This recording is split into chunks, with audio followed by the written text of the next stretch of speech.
तीच मी, तुमच्यातलीच एक. अहो म्हणजे शिक्षिका हो. हा, तर मी काय सांगत होते, आता आज एका नामवंत संस्थेच्या निबंध स्पर्धेसाठी मला परीक्षक म्हणून बोलवलेलं होतं. वा वा वा, काय तो आनंद झाला म्हणून सांगू. पण हाय रे देवा, ते निबंध वाचणे म्हणजे त्यापेक्षा ना जन्मठेप बरी. अहो, निबंधाचा विषय होता मोबाईल, शाप की वरदान. तर मग काय सांगायचे एकेकाचे विचार. कोणाला तो मोबाईल खेळण्यासाठी हवा होता, तर कोणाला व्हिडिओ बघण्यासाठी. अहो, एका महिलेने तर चक्क असे लिहिले होते, घरी लहान बाळांना खेळवण्यासाठी, झोपवण्यासाठी मोबाईल सारखी दुसरी उपयुक्त वस्तूच नाही जगात.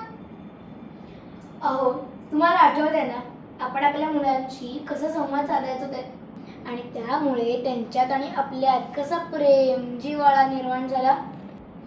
आपल्या कुशीत झोपलेलं ते छोटंसं बाळ, त्याच्या गालांचा, तळव्यांचा नाजूक नीट स्पर्श, त्याचे भोपळे बोल, त्याचे पैल धडपडत उभं राहणं आणि चालणं कसं स्वप्नवत वाटतं नाही.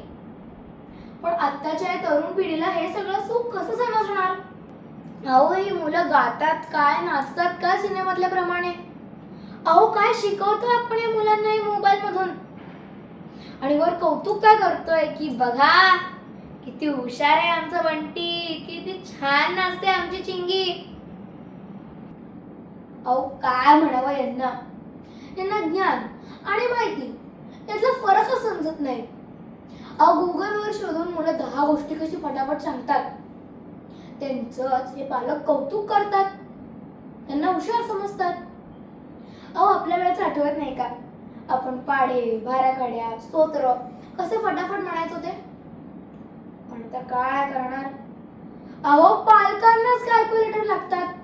काय झालंय ना, हा माणूस स्मार्ट झालाच नाही, फक्त माणसाच्या वस्तू स्मार्ट झाल्या. आणि त्यामुळे हा मूर्ख माणूस हल्ली लुबडला जातो. वाचतच असाल ना तुम्ही पेपरात ऑनलाईन फ्रॉड बद्दल. आणि तुम्हाला माहिती आहे ना, ती कशी अशी अशी गाडी चालवतात ते. अहो, अशीच गाडी चालवत असताना माझ्या मैत्रिणीचा जावईचा अचानक ऍक्सिडेंट झाला. ती 2 मुलं, त्याची बायको, त्याचे म्हातारे आई वडील, कुणाकडे बघायचं त्यांनी आता. अहो, त्याचा असा कुठला करोडाचा बिझनेस होता की जो बोलला नसता तर. नाही, असं नसतं की सगळंच वाईट असतं, निगेटिव्ह असतं. मोबाईलचे फायदेही भरपूर आहेत आणि ते तर तुम्हाला माहितीच आहेत. पण सांभाळून, हे दुधारी शस्त्र आहे. सॉरी, मी तुम्हाला फार बोर नाही ना केलं. अहो, काय आहे ना, जे ते निबंध वाचताना जे मला जाणवलं तेच मी तुम्हाला सांगितलं.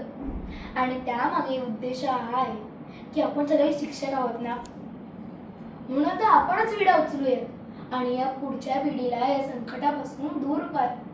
संकटापासून वाचवूयात. तर मी आपली रजा घेते. जाता जाता आणखी गोष्ट बरं का, आपण आपला सेल्फी नाही काढायचा, पण त्यापेक्षा आपण असं कार्य केलं पाहिजे, आपल्या बरोबर फोटो घ्यायची इच्छा झाली पाहिजे. ही शिकवण आपल्यासाठी आणि पुढच्या पिढीसाठी सुद्धा. धन्यवाद.